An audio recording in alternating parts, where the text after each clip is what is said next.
हम लोगों ने आज का इस कार्यक्रम को लेके दो मिनट आपसे कहना चाहता हूं। इस कोविड के पीरियड में पूरी भारत के अंदर, पूरी हिंदुस्तान के अंदर मैं आपको कह सकता हूं ऐसी कोई ट्रेड यूनियन नहीं मिल सकता जिस हिसाब से लोगों के बीच में काम करने के काम किए, हम लोगों ने मदद करने के काम किए।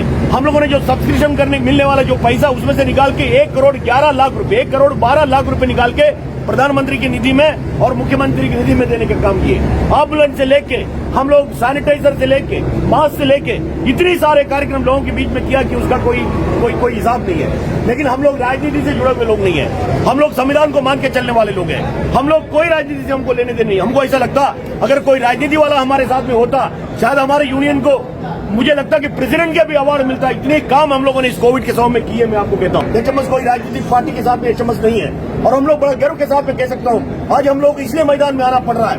आज आपको मालूम है कि 28-29 तारीख यानी कि आज 29 तारीख है पूरी देशव्यापी सारे सेंट्रल ट्रेड यूनियन एक साथ में मिलकर देशव्यापी आंदोलन करने का फैसला किया है। उसको नैतिक समर्थन के लिए मैं आपको कह रहा हूँ हमारे जो नेशनल रेलवे मजदूरों के साथी, हमारे एचएमएस के साथी आपके बीच में, आप देख रहे हैं कि किस हिसाब से हमारे बीच में है। अगर कोई बंद करने की मामला होगा, अगर हमारी फेडरेशन की जनरल सेक्रेटरी अगर कोई किसी बात को लेकर कोई आदेश देंगे, अगर हमारी भारत रेल को बंद करना पड़ेगा, वो ताकत रखने वाले लोग एनआरबी के लोग हैं। मैं आपको कहता हूँ हम लोग बंद कर सकते हैं। लेकिन सवाल इस बात की है हम पब्लिक को परेशान नहीं करना चाहते। हमको मालूम है कि यात्री ऐसे भी 2 साल परेशान थे। किसी यात्री को परेशान करना हमारी मकसद नहीं है, लेकिन हमारी मकसद है देश के अंदर सरकार की जो नीति, अगर कामगार विरोधी अगर नीति होगा, कर्मचारियों के विरोध अगर कोई नीति होगा, गरीब लोगों के विरोध में अगर कोई नीति होगा, इसके विरोध में लड़ने का, इसके विरोध में आवाज करने का अधिकार हमारी भारत रत्न डॉक्टर बाबा साहब अम्बेडकर ने संविधान के जरिए हमको दिए है। प्राइवेटाइजेशन, हमारे कुछ दिन पहले रेल मंत्री जी ने भी पार्लियामेंट के अंदर किसी सवाल को जवाब देते हुए कहा पब्लिक ऑब्लिगेशन है, भारतीय रेल प्राइवेटाइज नहीं होगा। रेल मंत्री जी को धन्यवाद है, हमारा सरकार को धन्यवाद है, लेकिन जो बात किया उसमें अड़े रहने की जरूरत है। आज 11,80,000 कर्मचारी अगर रेल के अंदर है उसका जिंदा रहना चाहिए, उतने लोग रेल के अंदर रहना चाहिए। 2.5 लाख वैकेंसी अगर रेल के अंदर है, सेफ्टी कैटेगरी की उसको भरने की जरूरत है, उसको भरवाने की जरूरत है। ये भी रेल मंत्री जी को समझ में आना चाहिए, मैं आपको कहता हूँ। इसलिए रेल मंत्री जी को धन्यवाद, उन्होंने कम से कम पार्लियामेंट के अंदर इस बात को जिक्र किए। लेकिन ये भी मैं बात करना चाहता हूँ, रेल मंत्री जी ने पार्लियामेंट के अंदर कहा 2.5 लाख से अधिक वैकेंसी है, 2.5 लाख से अधिक वैकेंसी। आपने देखा कल मालगाड़ी का फिर दुर्घटना हो गई। हमारे लोगों के ऊपर ओवरलोड है, ड्राइवरों के ऊपर ओवरलोड, गाड़ी के ऊपर ओवरलोड, स्टेशन मास्टर के ऊपर ओवरलोड, पॉइंट्समैन के ऊपर ओवरलोड, ट्रैकमैन के ऊपर ओवरलोड। क्योंकि वैकेंसी अगर मध्य रेल की बात करेगा 28% के ऊपर वैकेंसी गैंगमैन में, 33% की ज्यादा वैकेंसी पॉइंट्समैन में। सारे विभागों के अंदर वैकेंसी होने के बाद में भी हमारे लोग अगर काम कर रहा है देश को सेवा करने के लिए, गाड़ियों चलाने के लिए, हमारे गरीब लोग एक कोने से दूसरे कोने तक जाने के लिए हमारे लोग दिन रात मेहनत करता। मैं कहता हूँ अगर इसके बीच में लेबर कोड बदल के हमारे यूनियन को खत्म करने की बात अगर कोशिश करेगा हम लोग जाने नहीं देंगे। हमारा इसलिए हम लोगों ने एचएमएस के आह्वान पर, ऑल इंडिया रेलवेमैन फेडरेशन के आह्वान पर हम लोगों ने 28-29 तारीख का जो भारत हड़ताल में नैतिक समर्थन के लिए जमा। आप देख रहे हैं कि पूरी प्लेटफॉर्म भरे हुए हैं। आप देखा कि करीब हमारे एनआरबी के करीब 5,000 लोग अभी प्लेटफॉर्म पे है। मैं आपको कहता हूँ हम लोग बिल्कुल डिसिप्लिन से चलने वाले लोग हैं। मजदूरों से मत टकराओ, मजदूरों से मत टकराओ, मोदी सरकार है।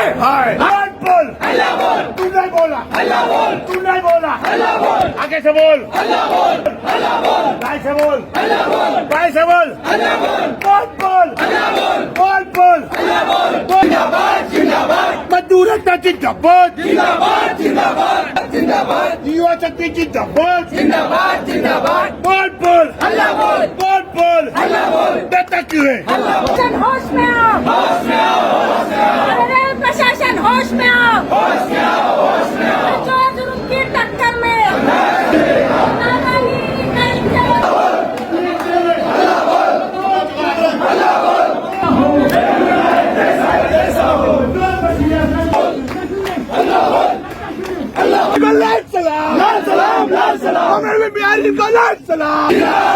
नेशनल रेलवे मजदूर union, all India railwaymen federation जिंदाबाद, ऑल इंडिया रेलवेमैन फेडरेशन जिंदाबाद, हिंद मजदूर सभा जिंदाबाद। नीति के विरुद्ध सारे सेंट्रल ट्रेड यूनियन एक साथ में मिलकर पूरे हिंदुस्तान के अंदर 28-29 तारीख का देशव्यापी आंदोलन कर रहा है। आज आपको पता कि एचएमएस जो महाराष्ट्र की एचएमएस की जनरल सेक्रेटरी हमारे बीच में है, अध्यक्ष हमारे बीच में है, अन्य सारे पदाधिकारी हमारे बीच में है और एचएमएस के अंदर हम लोग भी हैं जो मध्य रेल की सबसे टॉप की यूनियन है, जो लाल झंडे की यूनियन है। जो नेशनल रेलवे मजदूर यूनियन है, जो कॉन्ट्रैक्ट रेलवे की यूनियन है, वो भी एक चमक के साथ में है। क्या होगा? इस हिंदुस्तान को किसी ने जिंदा रखा होगा? हमारे गरीब कर्मचारियों ने, हमारा भारतीय रेल के कर्मचारियों ने गाड़ी जिस तरीके से चलाने का काम किए, अनाज से लेके, दवा से लेके, ऑक्सीजन तक, एक जगह से लेकर दूसरा जगह तक पहुंचाने का काम किसी ने किया होगा? हमारा भारतीय रेल की कर्मचारियों ने किया, हमारे गरीब कर्मचारियों ने किया। अपने जान को धोखा होने के बाद में भी उन